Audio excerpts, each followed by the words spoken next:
Hello, we're back. Welcome back. On the last episode, we were talking about Holiday stuff, but which just led into. Oh, I want to restart. Tangents upon just all sorts of weird. Yeah. We're trying to get to. Yours is peppermint. Like candy canes. I like candy canes. I like my mom's cooking. My mom's cookies. Right. And stuff that she makes. And mostly eggnog. Lucerne eggnog. Lucerne. It's got to be Lucerne. I tried what was the other one? The Berkeley Farms, which is what we have here in San Francisco. Berkeley Farms is a pretty good eggnog because it's more available here in San Francisco. It's a pretty good nog, bro. It's fair, but Lucerne is the reigning champion. Okay. The two terrible ones are. I hate Clover, which is also available here in San Francisco, but it's a little more north. Okay. But Clover was really fucking weird. And then Trader Joe's has no idea what fucking eggnog is because I drank it and I went, what the fuck? It's very watered down and just awkward.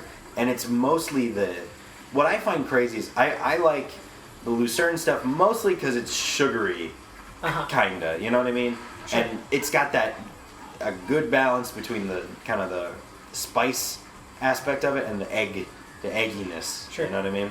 And I don't drink it, by the way, with liquor. It's just straight eggnog.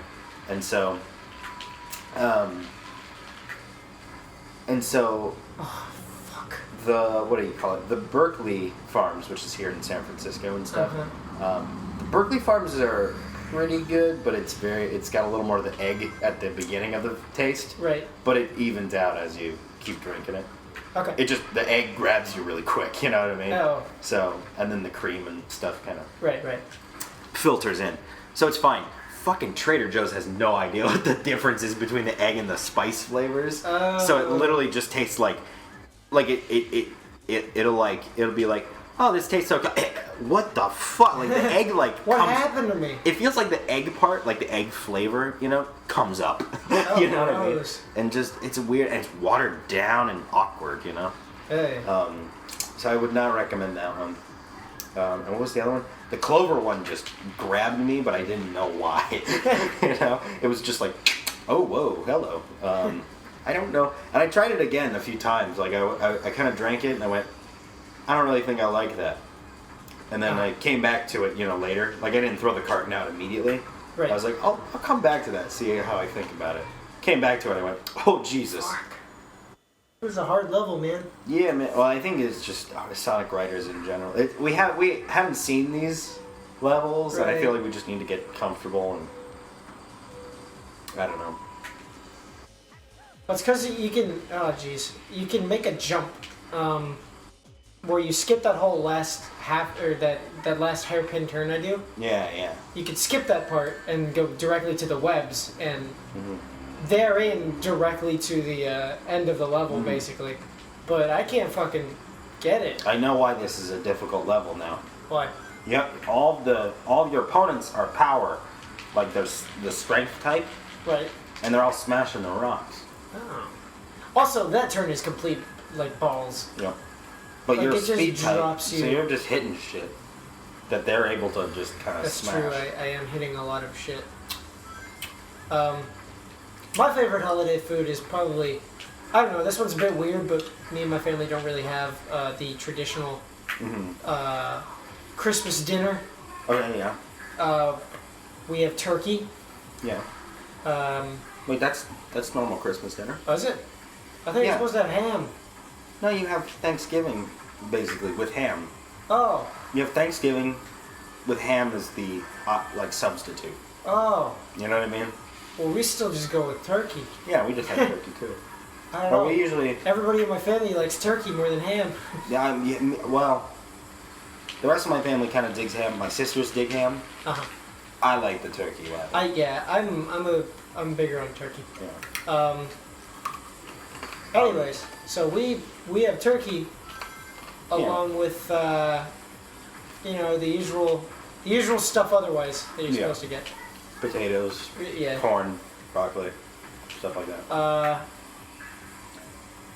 Stuff like that. Yeah, that is probably my favorite. That and hot cocoa, I think. Hot chocolate is good. Actually, if you want to, can I show you something funny? Sure. Boom. Damn, son. I just pulled it from underneath the TV. I've got Swiss Miss hot chocolate. That's amazing. I've only had one of those so far, so. Gotta save that shit. Not really. For special times. I'm going home. Yeah, you don't have to save it. Yeah, I love hot cocoa on Christmas. What can I say? Yeah. Fuck! It does not get cold enough where we live, though. No, not really. Which is a bummer. It's a weird thing. I don't know. My house doesn't really have a very good heating system because it's. Okay, so that's your. My house is from like the 60s. Yeah. So I just roll with that and go like, all right, I'm wearing a jacket indoors and having some hot cocoa, and it feels Pretty good. feels appropriate enough. My tweak with, like I remember the day there was a Christmas where my dad got me a bow and arrow, which was amazing. That is amazing. Not expecting it at all. I forgot why my dad even got me a bow and arrow. Did you ask for it? I don't remember.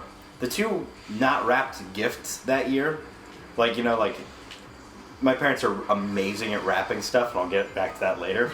but sometimes my parents will get a last minute gift and they won't have time to wrap it and stuff. The two unwrapped gifts that year were the bow and arrow and a copy of Weird Al's UHF, which I love that movie. But oh my god, I just realized something. I'll finish the thing. But like, I feel like for people who do get snow around December, Yeah. you don't get to play with your bow and arrow maybe immediately. You know what I mean? Because you have to go outside and, you know, get in your down jacket and stuff like that. Right. But it's California where we are, so we just immediately like. We just get to go outside and play with our bow and arrow. With our bow and arrows. So it was pretty amazing. I did take archery in. Oh boy, I'm gonna fall off the ledge. You're not gonna believe this shit. Come on. Did you ever take archery for PE? I got to take archery for PE. It was amazing. I got to take it in Cub Scouts. Oh, cool. But I was like 12, and my hands were too small for like the modern bows. I got to be a teenager with a bow and arrow with my friends, practicing archery. And the final for archery was basically just score yourself. Wow. Didn't even matter how well you did, you know. I guess that kind of makes sense because archery's kind of like something that some people just aren't good at. And it was funny because that was like PE, like regular PE for people. Right. So like my friends and I were just playing with bow and arrows. That's you know, really and obviously cool. there was a very big, like, the teacher was very big about like, hey, if you're fucking around with the bow and arrows, you ain't taking Oh, it. fuck. You ain't like, you don't get to do bow and arrows if you are fucking around with them. Yeah. You know, you have to You're not respecting. You got to be proper with them, and they were Yeah. pretty good. You know, I don't think anyone brought one, but I remember we later got to. I got to play with a compound bow, Oh. which for anyone who doesn't know is one where it has these two pulleys, and it's this like really professional bow and arrow for, you know, like Olympic archers not only have compound bows, but they like have all these other fucking crazy mechanical parts to it.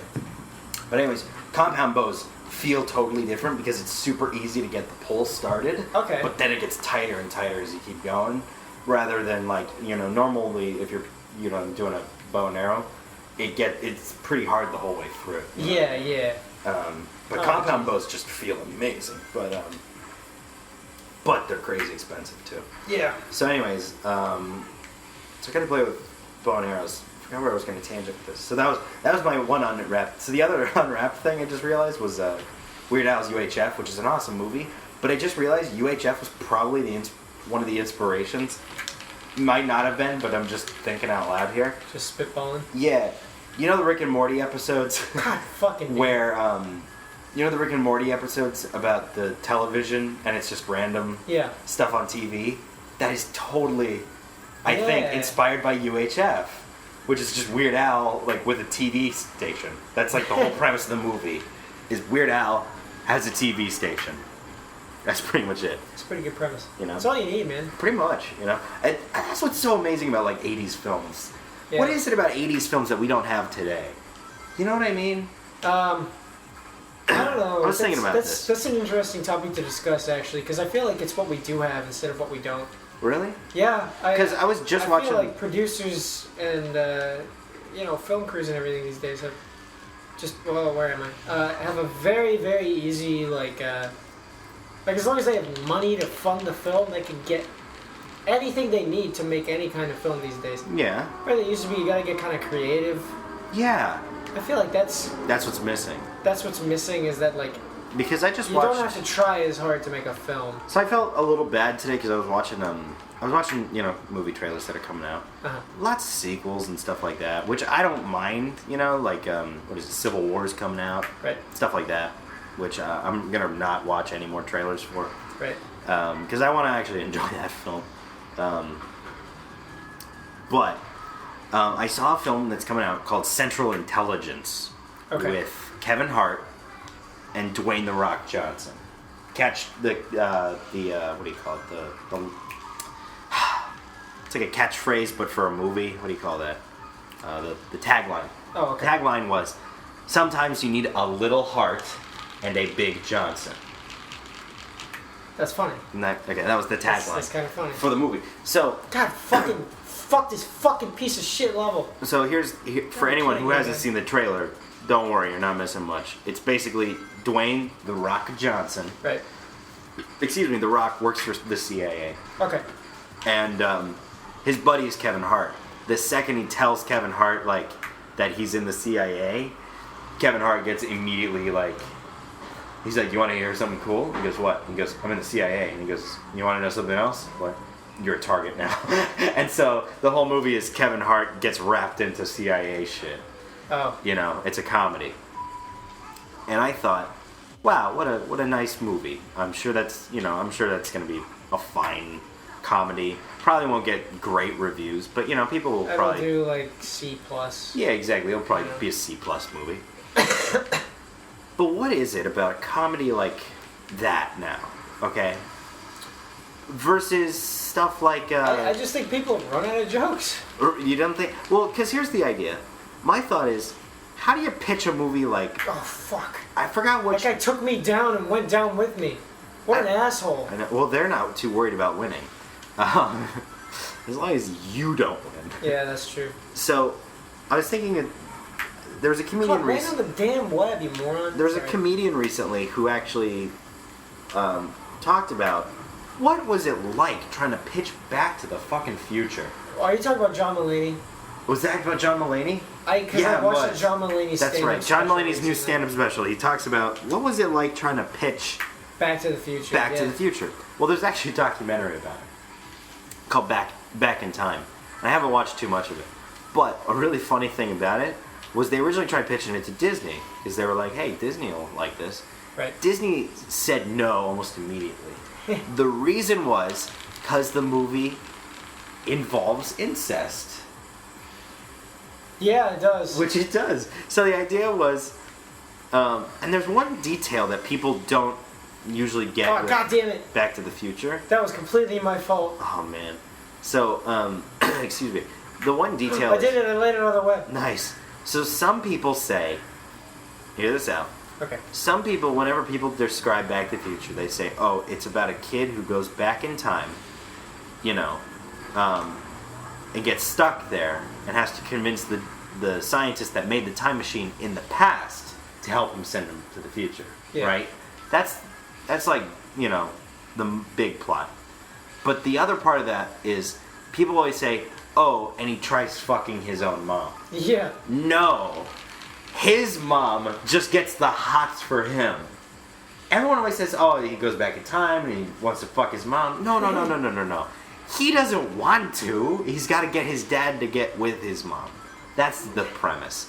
Why do people always jump to, like, well, you see, it's about this kid who goes back in time, tries to fuck his mom.